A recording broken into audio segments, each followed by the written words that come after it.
keep that in mind. And the co-founder of 100,000 Poets for Change was Michael Rothenberg, and his wife Terry. They started up this kind of like movement over 12 years ago. And Michael passed away around this time last year. So it was from cancer and so forth. And it was kind of a heartbreaker. And so a lot of people this weekend who are gathering all over the United States and all over the world for 100,000 Poets for Change are doing Michael Rothenberg memorial readings and so forth. So you can always web search and find out more about 100,000 Poets for Change, but do remember that the change really comes first with yourself. And I know once I started changing myself, the world took care of themselves. So it would be something if I just was the MC and didn't share any of my own work. So I want to make sure this microphone is working, and so I'll share a poem. If the microphone's not working, no loss. You just won't hear one of my poems. So testing 1, 2, 3. I miss David Bowie in this brand new year of a brand new world where leaders are elected with rock, paper, scissors, sticks. Playground bullies stoke the flames of new politics. I still believe that peace can be the grease that will lubricate the wheel. Downsizing is my resolution. Another discarded belonging. I keep longing to reclaim the magic, learn from lessons tragic, revive the times when I felt most alive. Scary monsters of this new day, David did not pass away. The Starman just went home. But where am I? On the ground.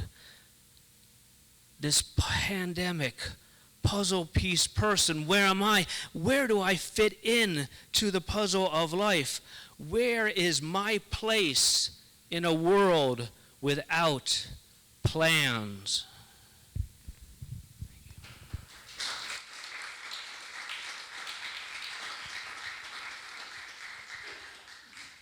So good, the microphone is working. I'm going to call up 9 poets one at a time. They'll share their work. And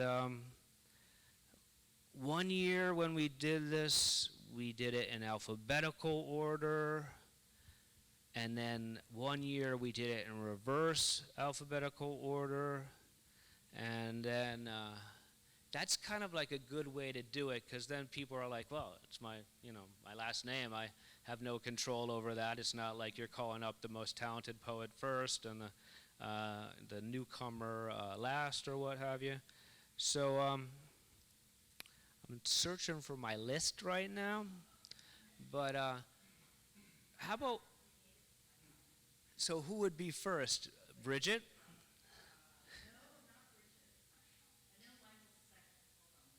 Michael Henry Lee would be second? Oh my God. Cassandra Baker. Cassandra's been with us for many last Sundays, and I'm just so excited to hear what Cassandra's going to be sharing. So please welcome Cassandra.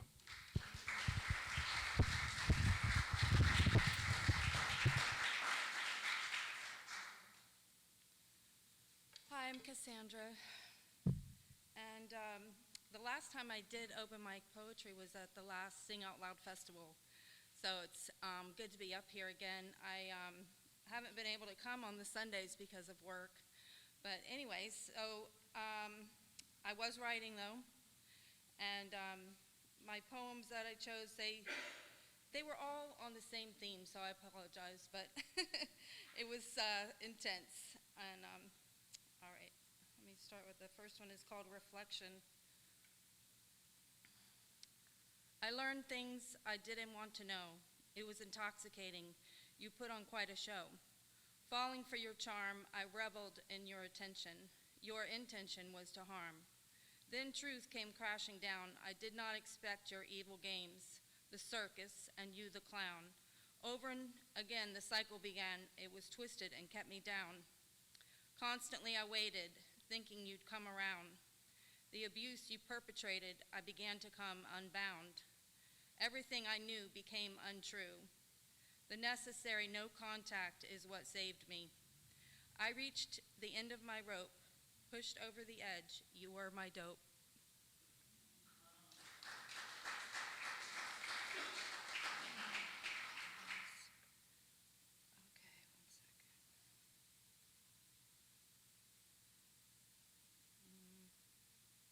Okay. This one is called The Memories. This is kind of funny in the beginning. The memories linger. I give you the finger. The torturous thoughts, the cage you fashioned for me to lose my mind. My wings fluttered, my escape imminent. The confusion of premeditated gaslit manipulation. The beginning was the key for you to keep me in chains. Creating my own misery, I went back for more. Brainwashed, you blamed me and tried to make it my fault. My self-esteem came to a halt. There was darkness and death, till saving myself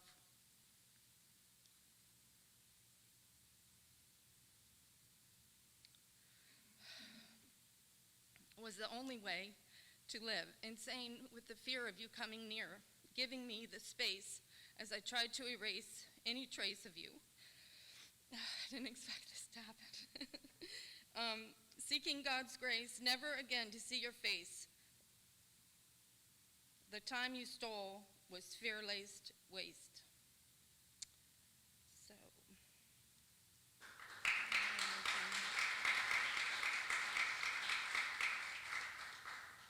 all right.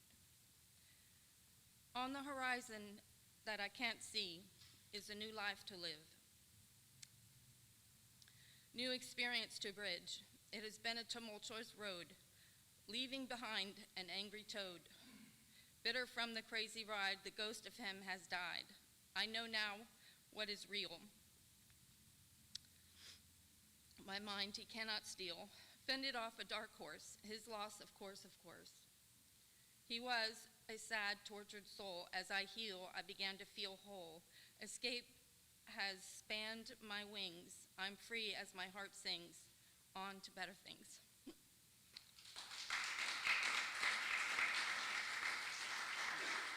And this, on a lighter note, is a Halloween poem. It's called Witch's Brew. Witch's brew and brooms that fly, full moon chants, spider legs saved, for love's spells cast.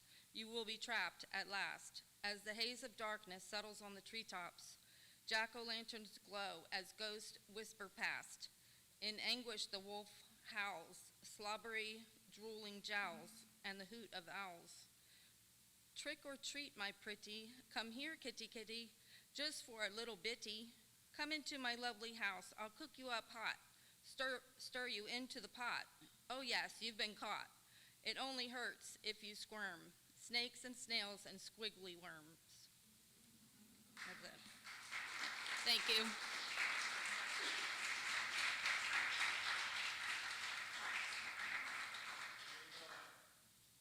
The bravest person here, the one who went first.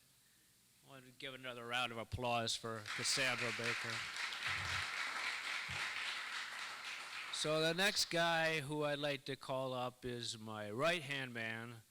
Michael and I worked maintenance job together, and this was many years ago, and I told him I had this opportunity to start up an open mic in town, and he said, well, I've had some writing that I'd been doing, and it sort of laid dormant, and in this time of the past 14 years, Michael Henry Lee is now a well-published haiku enthusiast. Ladies and gentlemen, please welcome Michael Henry Lee to the Ancient City Poets Open Mic.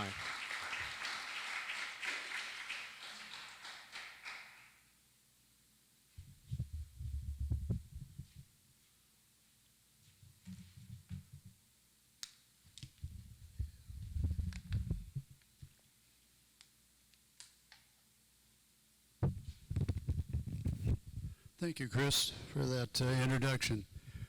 I guess I don't need to introduce myself now, but that's fine too. I was going to share some haiku and senryu poems with you. I'll read them twice as the custom in case any of the words are missed, because they're very short poems and all the words ostensibly are very important. Moon viewing. A third cup of sake reveals the rabbit. Moon viewing. A third cup of sake reveals the rabbit. Nothing like what I thought it would be. Rutabaga. Nothing like what I thought it would be. Rutabaga. Memorial Day. A morning glory salutes the dawn's early light. Memorial Day. A morning glory salutes the dawn's early light. Evening breeze. Inaudible whisperings lift the dog's ears. Evening breeze. Inaudible whisperings lift the dog's ears. BOGO. Both hands fully engaged. BOGO. Both hands fully engaged. Hurricane watch. All eyes in the bar trained on the weather woman. Hurricane watch. All eyes in the bar trained on the weather woman. Toy soldier. Prosthesis and service dog sold separately. Toy soldier. Prosthesis and service dog sold separately. And lastly, Indigenous Peoples Day. Dark clouds gather along the Little Bighorn. Indigenous Peoples Day. Dark clouds gather along the Little Bighorn. Namaste. God bless. Thank you.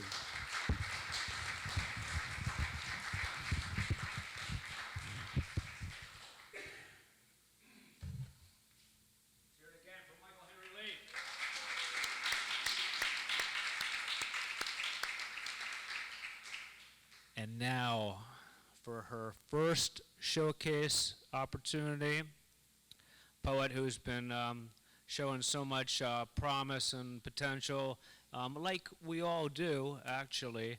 But I'm excited to hear and also to introduce to you Bridget Birdsall.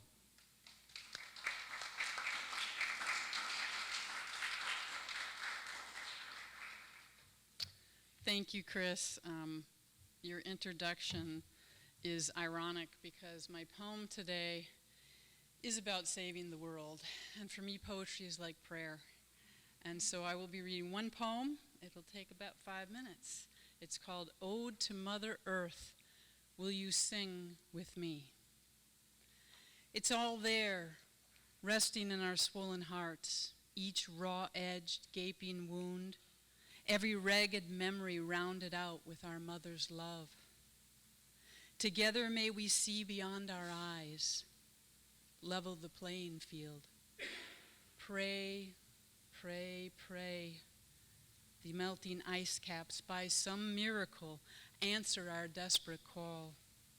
And parched creek beds longing for water find their fill.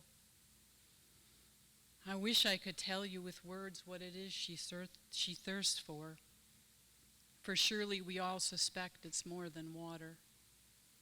Could it be as simple as reverence or love? Either way, we cannot live without her. There must be some glorious plan beyond the will of man or woman or they or them or she or he or her or him or even it. For no matter what word is silk in your ears, all our struggles with identity surely ring a common bell. Buried deep in our collective consciousness that resonates with the asking, who are we really? Why are we here? Perhaps therein lies the problem. Thinking will only drive us mad. A copper penny endlessly circling sides of a silver bowl. You say you don't know what I'm talking about, but you do. Wisdom always wins without a sword. If you want it, along with your precious answers, don't look to AI or even the heavens, my friend. Focus instead on your feet. Find the crack in your mother's back. Reach into her molten core. Feel the heat of your own creation. Strip off your clothes. Run naked through her markets. Caress her trees, grasses, leaves. Bask in her seas. Fly with her winged ones. Buzz with her bees. And when you hear her song echo in your heart's ear, you will know what to do. Drop to your knees. Listen carefully. Straddle her with joy. With pleasure receive into the womb of your being that which she so generously gives. Whispered in the secret language of lovers. This, my friend, if you choose to sing along, this love, this day, this very moment, now, can heal us all. After that, nothing will be the same.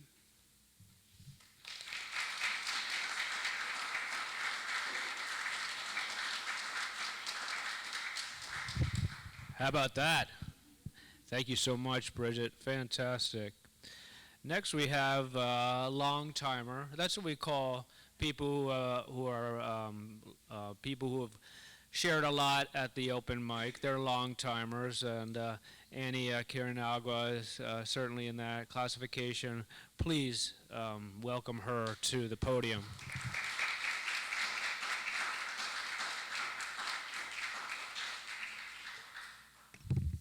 I probably should take off my shoes. It'll make it easier because I'm tall. So that was a very beautiful poem. Thank you so much, Bridget.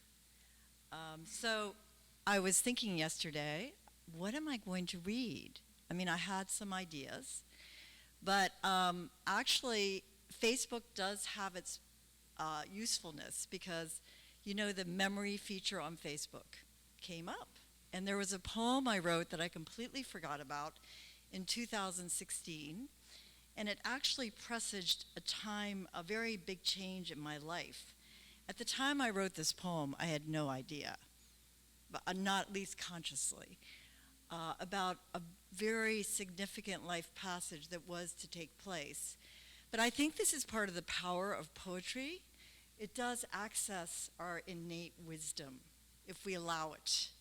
So without further ado, I'll read the first poem. Solitary bird.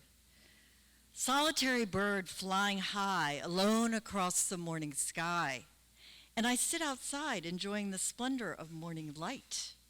And I muse.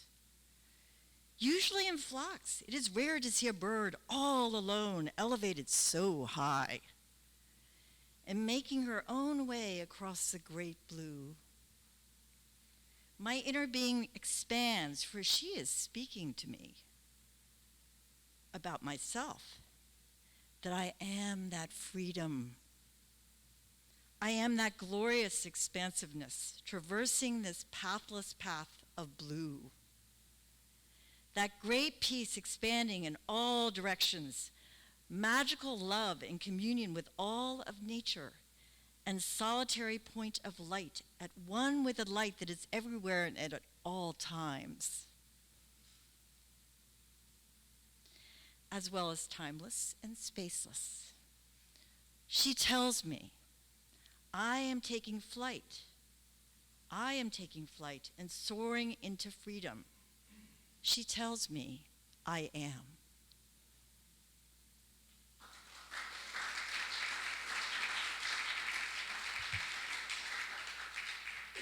So in the next poem, I'm actually going to take you somewhere. So the presaging of this great, this significant life passage actually but it manifested earlier this year. One of the significant manifestations was going to India. I went for 6 weeks, And my older son came with me for the first 2 weeks. That was really lovely, and it was sort of a latter-day thing that happened. And he has his own connection with India that was really beautiful. So I came back from that experience, and I had been in India in the 80s. I spent twice. I went for one time 6 months and one time 8 months. And I stayed in an ashram there. That's a monastery. And so it was a returning. This time I went on my own recognizance. And my teacher is a great being that lived, he did take samadhi. He did die in the early 60s. But his vibration is so strong. And he's in a particular village called Ganeshpuri. That's where his samadhi shrine is. So I felt called to go back, and I'm actually going back again in a couple weeks.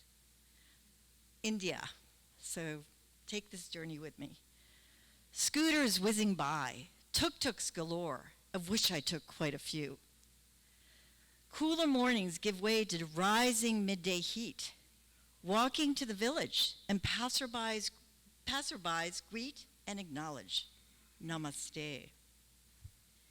Entering town, mantras abound, resonating, filling the air, earth and sky. Brahmin priests at the various temples chant to Krishna, to the Devi, to the reigning deity of the town, Bhagavan Nityananda, who left this world, who took samadhi in the early 1960s, yet still his power, his divinity, his sacredness is felt throughout the village and beyond, I would say the entire universe. Artis, special chants expressing deep devotion, happen thrice a day in the temple, where his samadhi shrine resides, where he is buried. And every Thursday evening, a palanquin with his murti, his statue, is hoisted on strong and steady shoulders and carried throughout the village, chanting and singing the name Nityananda, Nityananda, Nityananda. The name fills the air. Trays are lit with candles and offerings await alongside the road, and the palanquin receives each offering, bestowing blessings, bestowing blessings. India is soaked in the reverie, this reverence of the sacred. It is in the shopkeeper, as he uses his persuasive arts, and the chai maker as he pours a boiling liquid from on high. Mixing and cooling, until it arrives sweetened and perfect in a cup just for you. And the children in their darling school uniforms, boys' hair neatly combed, girls sporting their adorable braids festooned with ribbons, delight abounding, eyes shining, smiles brilliant. India swims in the active adoration of the divine. From ancient Devi temples and Jyotirlingams to samadhi shrines of those recognized to have bestowed such grace and love, such blessings on this world, saints amongst us. Many years ago, a friend was recounting a dream he had. In the dream, he was given the boon to ask questions. He asked, "What is India?" The response came, "India is the mother of enlightenment." India, Mother India, to you I bow. Thank you.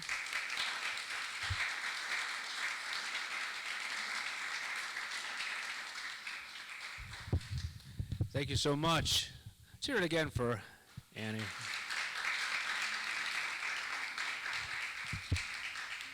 And now, like this next person who I'm going to bring up, I think of, like, to what lengths do you go through for your poetry? Well, I think you've gone through great lengths to be here today. Ladies and gentlemen, Pat Kaunauer, welcome her up to the mic.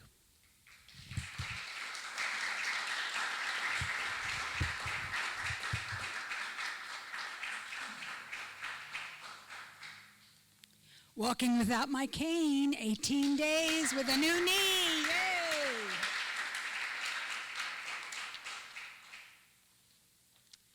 better every day. When Chris was talking about the Poets for Change, I kind of looked at one of the poems I had selected for today, and change was definitely on my mind when I wrote it. It's called Discovery. A banner year was 1973. I packed my newly minted Master of Education, and he threw away his discontent. A demasted sailboat on a hauler, a semi-loaded moving van, and one Corvair convertible headed down I-95 from coastal New Jersey to coastal Florida. I was the one with the job offer. I became an ESE resource specialist for a state project covering 6 counties. He took a job as a commercial pilot and then became disaster preparedness director, Mr. Hurricane. Our goal was to be on the water as much as possible. We were yacht club members and active in the tennis club.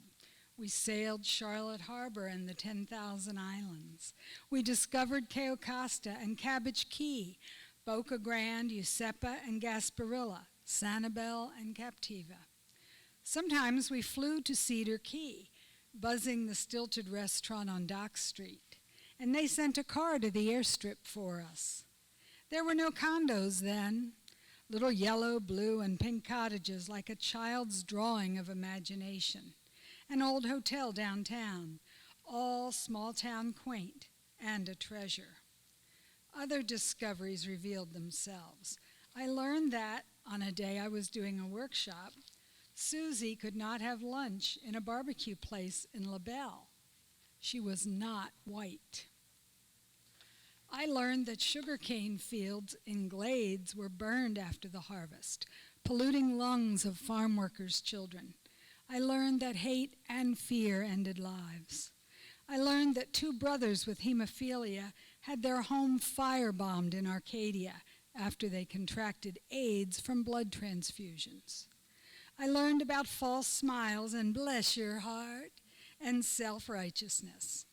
I learned there was little I could do then to change this in Florida or the South.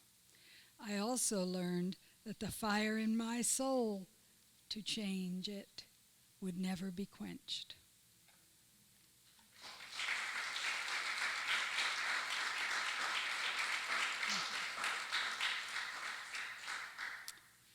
This one is called Before.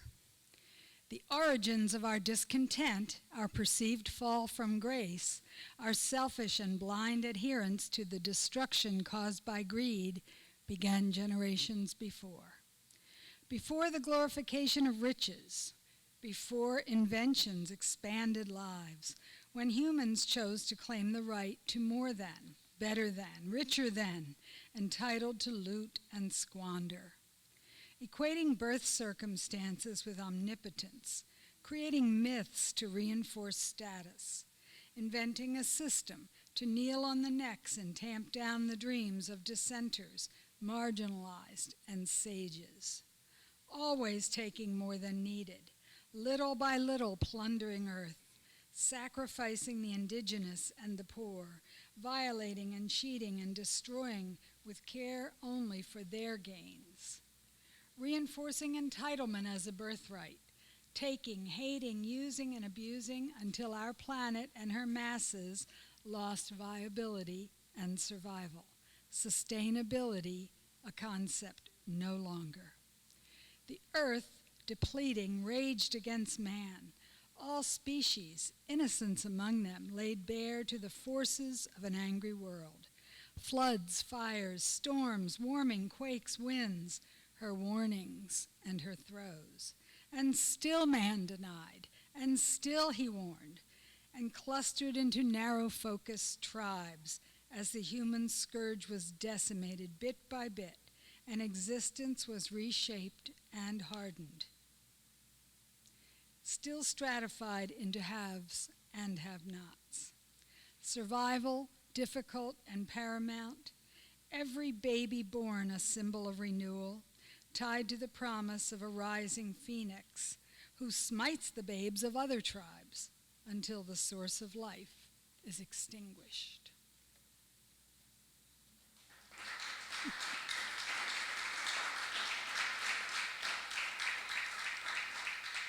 And one last short one, it's a little different. I was out at Fort Mose one day, and any of you who have never been to Fort Mose, please put it on your list of things to do. It's wonderful. And this poem was written with the voice of Chidi, a little girl who was one of the original families of Mose. We walked for so many nights. Sometimes I carried Bisa, my little sister.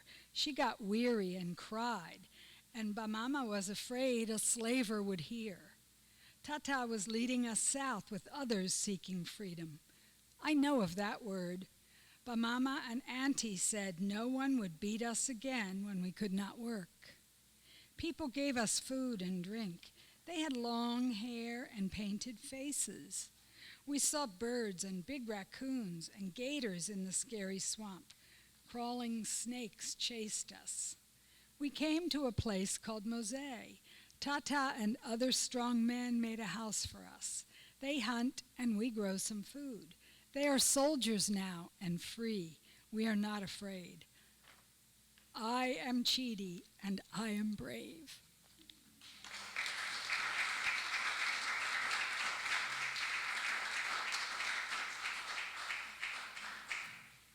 Fantastic. Thank you so much. And it's just, to any lengths to do poetry. And so I don't know if, I go to any lengths, but I just do it. Like poetry is sort of like breathing. And like sometimes I got work obligations, so I can't write, and sometimes my wife needs me for something, or but now that my kids are growing up, I have more time to poet, and so it's great that I'm able to do something that comes so naturally, but something that's sort of like breathing. It's crucial, and there's times when I'm not writing that I don't feel whole, and I just had this experience where just because of what I do, this poetry thing, I got lifted up by a foundation called the Beat Poetry Foundation, and they have a festival every Labor Day. They get together in Connecticut. So they awarded me for a 2-year term to be the Florida Beat Poet Laureate. So... Thank you. So I have a calling, so to speak, to one, recognize them and their kindness. They have lifted up poets all over the United States and internationally. I got a friend of mine, a contemporary in Hungary. He's been translating some of my work, and Gabor is the Beat Poet Laureate of Hungary, and it's like a lifetime, I think. So as long as I keep living, I might get a lifetime distinction. So there's even higher places for me to go, but right now I'm Florida, and so I wanted to tell you, all you guys, about Kerouac, who was writing the Dharma Bums in Orlando when he got a notification that On the Road was becoming a bestseller. Okay? And it all is explained in this poem called Kerouac in Florida, 1957 to 1969. It can be said that Kerouac came to Florida to die. An Orlando reporter believes otherwise. Kerouac came to live, alive in the Sunshine State sunsets, far away from his Massachusetts home, always by his mother's side, a masterful manuscript maker, content to be his mother's caretaker. The king of the Beat generation took a detour and moved to Florida. In bathtubs full of ice water, in small 2-room apartment in College Park with his mother in the other room, he wrote the Dharma Bums, and Then he died 12 years later, hemorrhaging in a St. Petersburg hospital. A shot of Jack across the armadillo landscape, on the roadkill, alive in the aroma of orange blossoms, alive in the sound of pounding typewriter keys, in the humility of last call, in the humidity of last call humiliation, returning each night to the drawing board of a writer's roll-top desk. Thank you.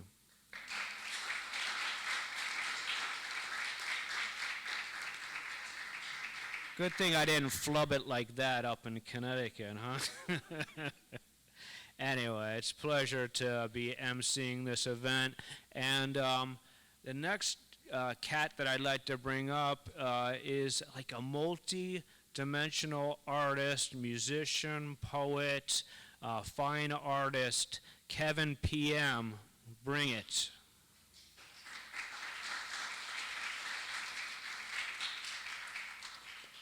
Thanks, Chris. Have you guys noticed that Chris's shirt has been changing every couple poets? And they're really cool shirts, too. He had a Fugazi shirt and a Big Star shirt. I've got 2 poems to read to you guys today. I still haven't settled on a title for this first one, so if anybody has any ideas, just talk to me after. Can it go up higher? Oh, wow. Thank you, Chris. See? This guy. Okay. This small glass container never questioned its task.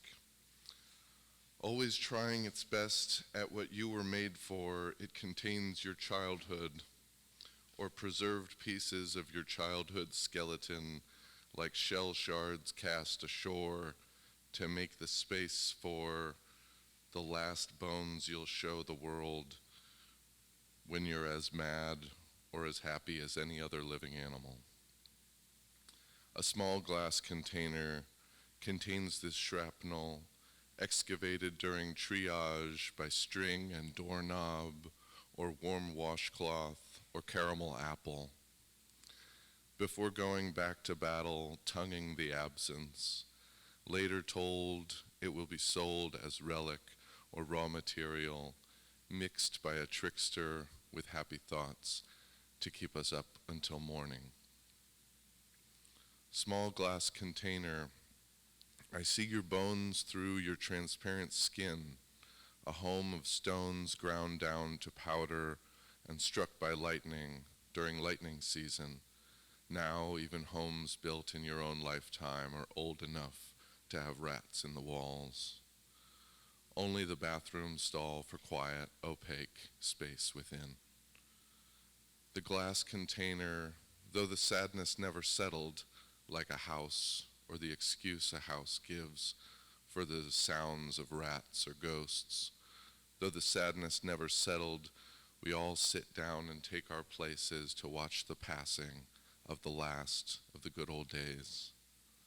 Finally, remembering the penny taste of blood and spit, tonguing the groove, longer hair, longer nails, longer truth coming in, the humming of your father's blood in you, and a picture of your smile, sweetness and excitement showing through the new gummy gaps where you used to keep your bones. Lastly, I just wanted to say, I like that line about the longer truth.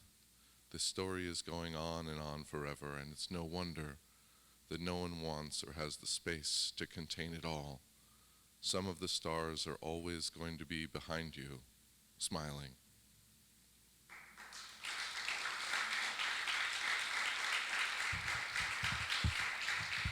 Thank you. This next one is called Places I Fell Down. I used to fall down a lot more. Now I don't fall down quite as much.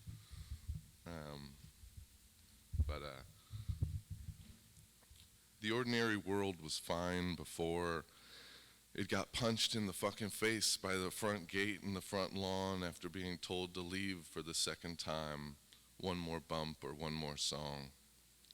The call to adventure came unannounced, stumbling, eyes closed, through the night, following the memory of rest and water, until we found it sleeping in the morning on the rotten porch couch at the rotten punk house. The refusal of the call through the living phone, snoring out tight, close, warbling tones. You sing this note, and I'll sing this note back into my mouth. Now you try.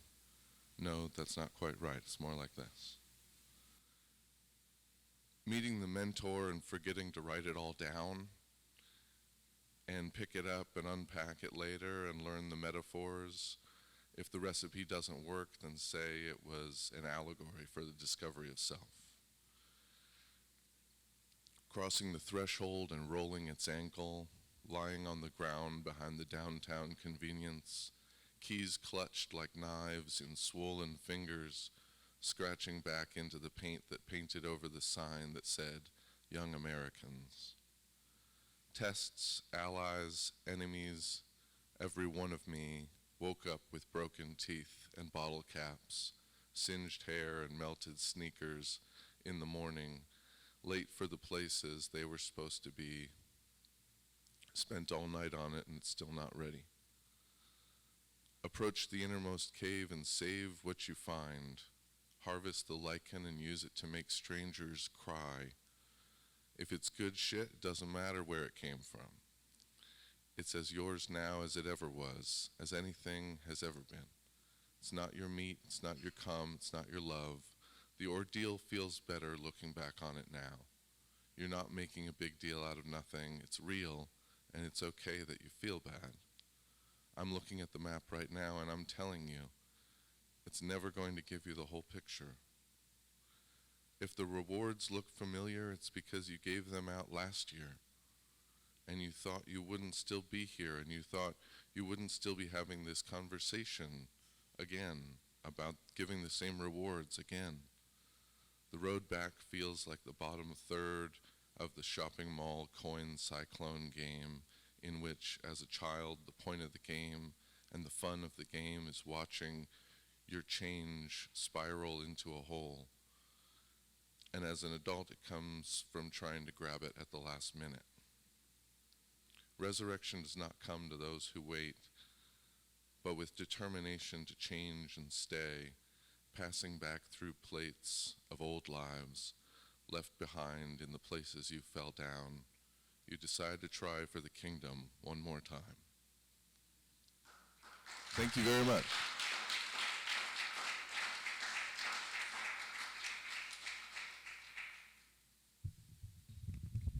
Thank you so much, Kevin. I'm trying to remember if our next guy is tall or medium or short, but that's it. I'm very comfortable in the role of roadie, and I will adjust the microphone accordingly. So I promised you 9 features, and I'm not a math person, but I'm sure there's someone keeping count, and we have heard 6. All right. So, ladies and gentlemen, number 7, Tone Pastor. Let's have a round of applause for Mr. Tone Pastor.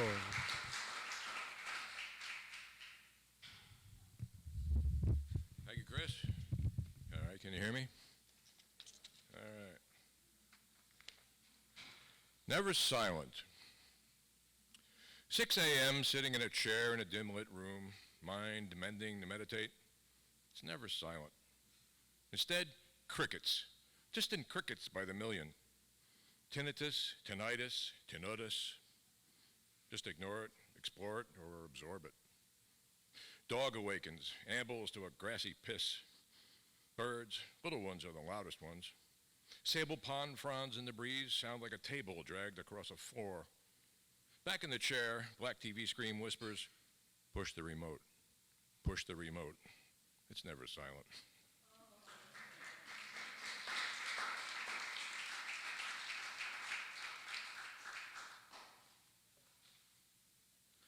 Attila the Hun. Attila's a Hun when he's all done. He's got what he came to get. He's pillaged and plundered your feelings asunder. All you get is regret. I guess it was fun with Attila the Hun. It's not every day that you meet the leader of a Chinese-Mongol horde that you just can't beat. When you've been done by Attila the Hun, your body's no longer your own. Your ego's deflated, your body is sated. You're best to be left alone. Attila's a honey. When you give him money, he'll perform for you pay-per-view. Give him a reward, he'll show you his sword, and he'll do it right on cue.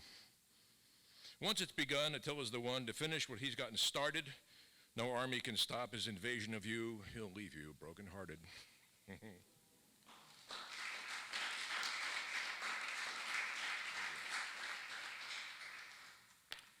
The Owl and the Salesman. The telephone screams like a teething baby. Our study of the wind interrupted. We listen to the trees, hope to hear the owl. The phone salesman says he will sell us insurance from the storm, which is sure to come and blow our house down. We told him we couldn't talk right now. An owl was preparing to tell us about the breeze.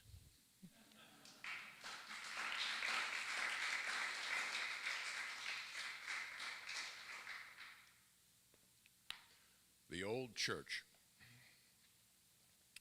The wooden church pews are worn with the stories in the hands of the many who've studied themselves filing in, filing out. The pads on the kneelers squish from the weight of the pain pressed down during prayers thrown up to the man on the cross. Mother Mary extends her arms to love the children. The ladies with the veils of lace atop their heads shuffle quietly to the familiar place beneath her gaze. The morning sun pulls through the stained glass, magnifies the simply drawn saints, Bartholomew, Thomas, Philip, and James. The Mass, early morning, minus the music, moves along at a pace. Readings are concise, consecration the focus. Communion carries everyone forward through the day.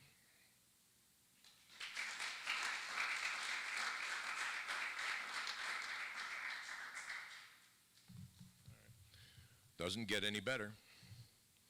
Driving down 3rd Street, 8 p.m., eating Taco Bell with my 9-year-old. 35 miles per hour, 5 windows open, 75 degrees, a Florida night, 3 blocks from the ocean. It doesn't get any better than this for me. Driving down the same road, eating less greasy food, missing my boy, missing my heart. It's away, he's away, I'm away, way, way down the road.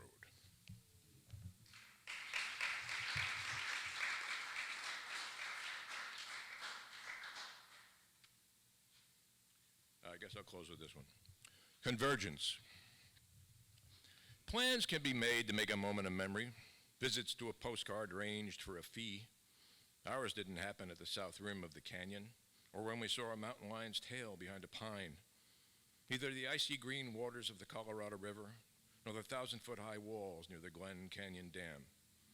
It wasn't in some vortex they sell in Sedona, but in the sky over the mall in Payson, Arizona. An ugly spot like any town in New Jersey. After dinner in a diner when we both looked west, orange and purple mixed the end of the day. I looked up, said, "Look at that sunset." Just when my son sighed, "Wow, it's sunset over the Walmart."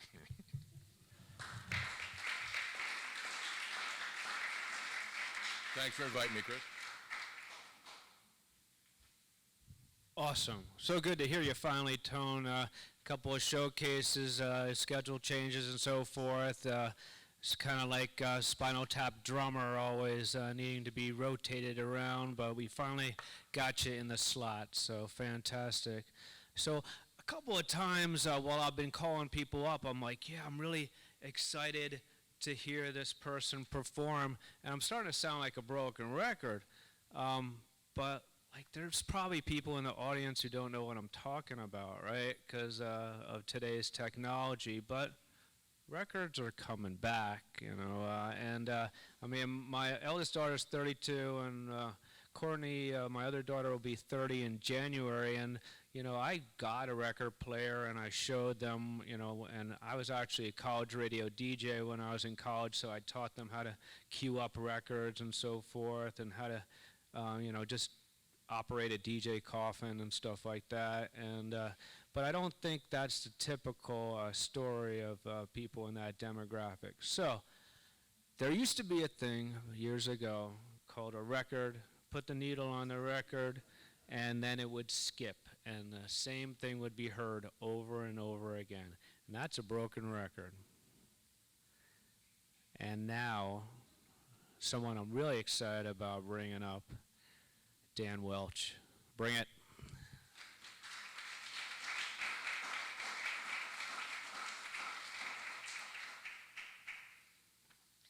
Hi there. So one of the things about change is making things known that are inside of us, right? Like our personal struggles. And being here and hearing your poetry, there's an exchange. It's musical. It's lyrical. It's a literal alignment of minds, a shared consciousness. A talk is more powerful than just being written. And with that in mind, the first poem I wanted to share is titled PTSD ET Machine. Sometimes I think about the machine that could spew out everything I'm saying. Like, E.T. phone home from Oaxaca, talking to homies who knew me, come fly by with that golden finger, point to the sky and wait for me there. I'm coming. It's 5 minutes to my favorite bagel shop, but sad pieces and addresses slow me down from locating myself along the way. With NF chip, GPS, Wi-Fi, and the guy who saw me walking in, it's an FBI camera intersection sting. And I just can't be seen eating everything. The seeds in my teeth would tell the story with a long list of possibilities coming from what I ate for breakfast. It's a slippery slope. It's a slippery slope to the obviously voracious bastard who needs to eat everything and cream cheese. And please, don't call Carla my dental hygienist. She's the sweetest, but I'd hate to disappoint her further. Now she knows I'm a smoker. Now there's a record of everything on some server. But that's the world we live in. Just ask Snowden. But let's not slow down. I believe at this point the machine is already ahead of me, and everything I'm about to say has already been written. Like, I can't keep hiding in teddy bears. My skin is wrinkling in this atmosphere. I've got to get away before my chest stops glowing, but that's just the thing. These Reese's Pieces buttercups keep giving me up in the woods, and I just wish Elliot could be here. He wouldn't believe it. But if anyone could. That's it.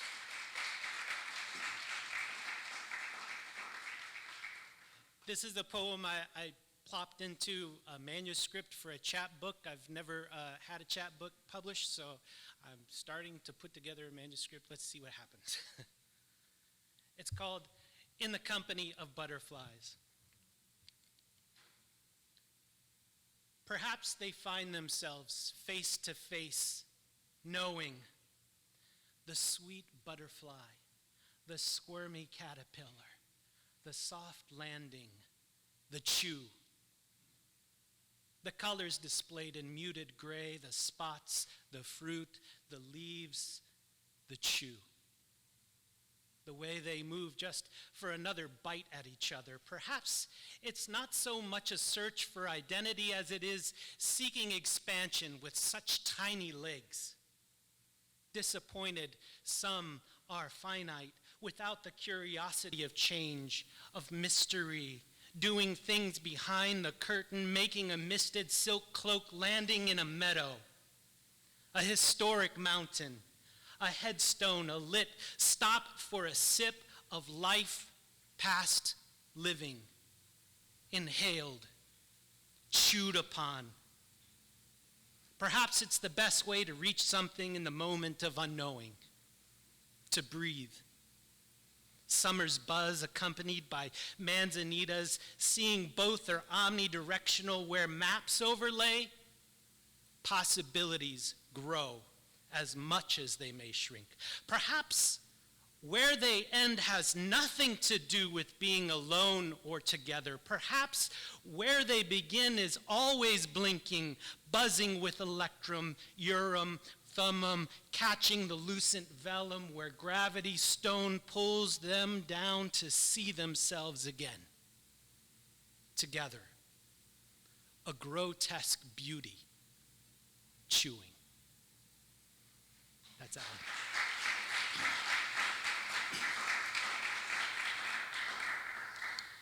It's sharp, this precipice I tiptoe breaths upon, waking muddy face first on the third rail routinely. And it's become easy to open my eyes to the fact that I undermine the process by giving smiles in spite of myself. It's become easy to see and accept the shit-stained undergarments once consecrated to a concept, and it's become easy to see how one day you're the king, the next you're wretched through jaws, skipping to the shore, wondering how light splinters through the fingers of your father's passive hand, bashing you, how no one understand, but who asked you? You're gonna have to see it through.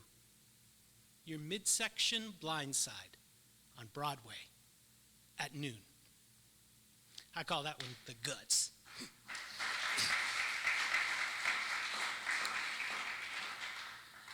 And this last poem was written kind of in a response to one of my poetry mentors, Dimitri Reyes. He had a poem published called The Watchtower, and that was many years ago. And then I started taking workshops with him online and doing Zoom sessions. It's been awesome. And I happen to be a former Jehovah's Witness. And so when I saw he wrote a poem about the Watchtower, I said, oh, now's my chance to show off from my mentor. And I'm gonna do a duplex golden shovel. I'm going to do the most complicated, beautiful arrangement of his own poem. And it didn't really work that way. I tried, it was too much. It's typical to what I like to do, too much. But that's where this poem kind of comes from. Some of those words come from his poem. And since it's a Shout Out Loud festival, I added a musical epigraph to this. Is that all right? All right. Yeah. Oh, Lord, ain't living so hard. Oh, Lord, living so hard. Ain't nobody know my troubles but God. Ain't nobody know my troubles but God. Performing for himself, God never went for the guts first. He preferred, I confess, donning a full-color black print smile in a conciliatory self-dressed. Minty breath nice. In wingtips, I sought right stress in verse and clarified. I became every paradise lamppost, glowing a perfection. Bus stop rehab confession, mini mall alibi, encrypted on a backseat bed pillow dimly lit at a 5 a.m. stoplight. Park bench dreams. I believed. Stench? Come home clean, smelling of print ink and Pine Sol Bodega. Did you hear these palms? Did you see these hands? I confess to saying that God would destroy 99% except for me. To selling magazines telling peace depicted in carrion eye-picking. To hearing end of days prophecies of mangled human bodies with hot dog skins blackened and splitting, a lot of them. I believed, I confess, I believed. In balaclava-clad SWAT team door kickers, document shredders, shunning, isolation, defamation, code words to secret bunkers, bodies falling into holes, bodies turning to salt, hailstones crushing skulls, stacking heads of sons, stacking heads of daughters, stacking heads of everyone. Genocidalism, 99.9%, I believed. And dishonest bilingual intellect and omissions in pamphlets colored for birthing converts kept in, with question boxes asking, who is this? Why would you? Side by side with Armageddon pictures that look like me and you. Thank you so much.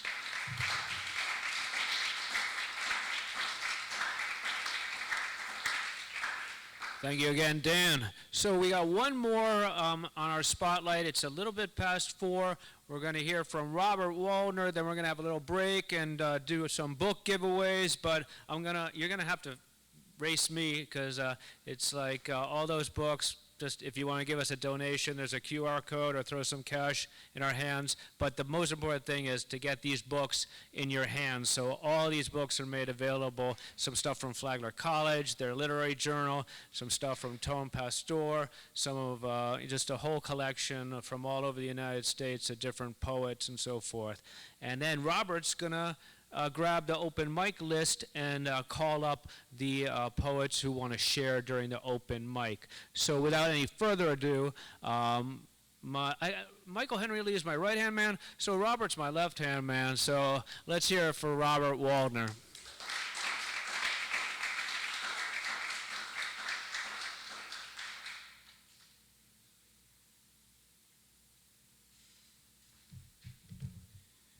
Good afternoon, everybody.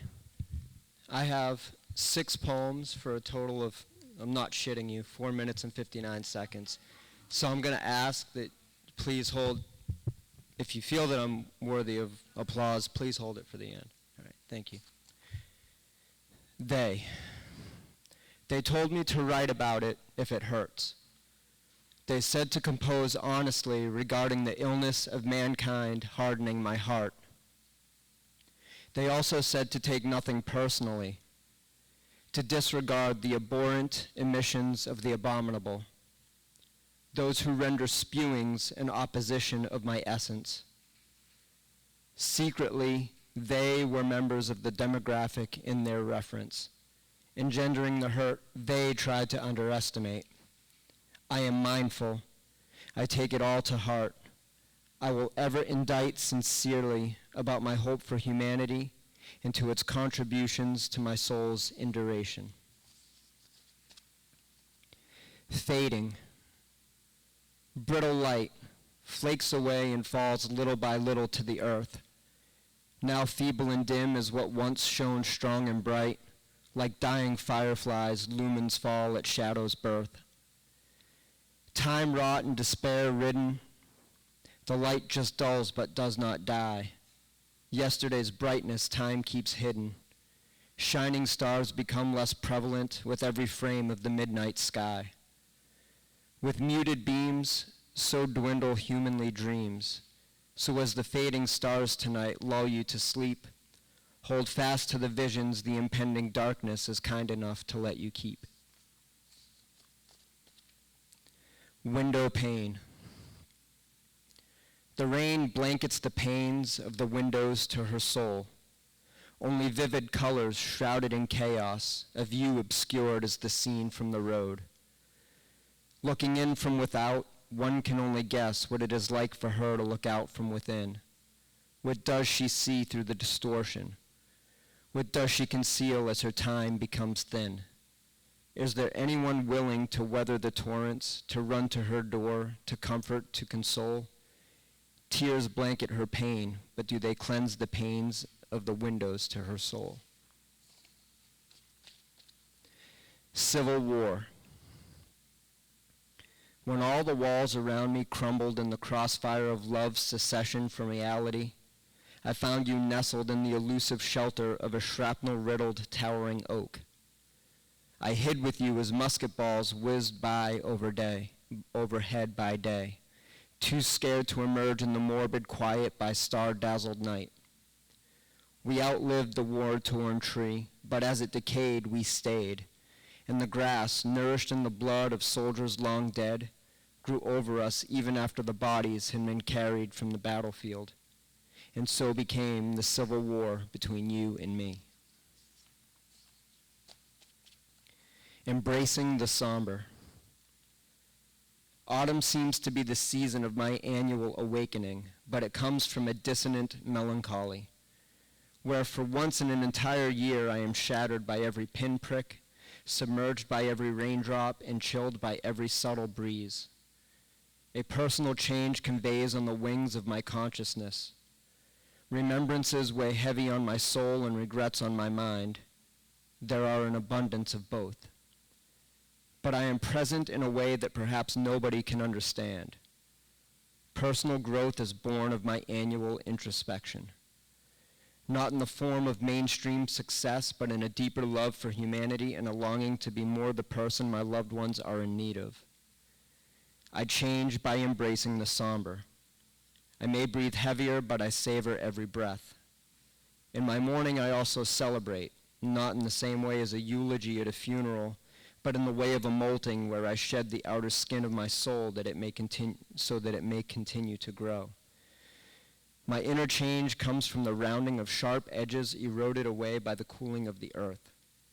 My contribution to world peace must begin with my interpersonal analyses. It is a process that cannot be hurried. So this season I will inhale the cool autumn air, exhale my personal transgressions, and embrace the somber times in my life, so that I can better contribute to a world that needs all of my commitment and participation. And finally, the broken pieces. The broken pieces lie scattered like open wounds on a jaded heart. I desire no forgiveness at this time. Rather, I will turn this turmoil into abstract art. Words afoul dance along a muddled color scheme. Gestures unkind leave the canvas open to an individually interpretive theme. Like classical music heard by the ears of those with more unrefined tastes, the purpose of this piece will be to lay no adverse emotions to waste. Earthen tones will skitter like skipping stones across a flat, calm, early morning lake. Across a backdrop azure, to me it will assure that I have left no inspiration at stake. Of ever being forgotten and left to die, a death we only know in this domain. That is why I will always make sure in my life that a few beautifully broken pieces remain. Thank you.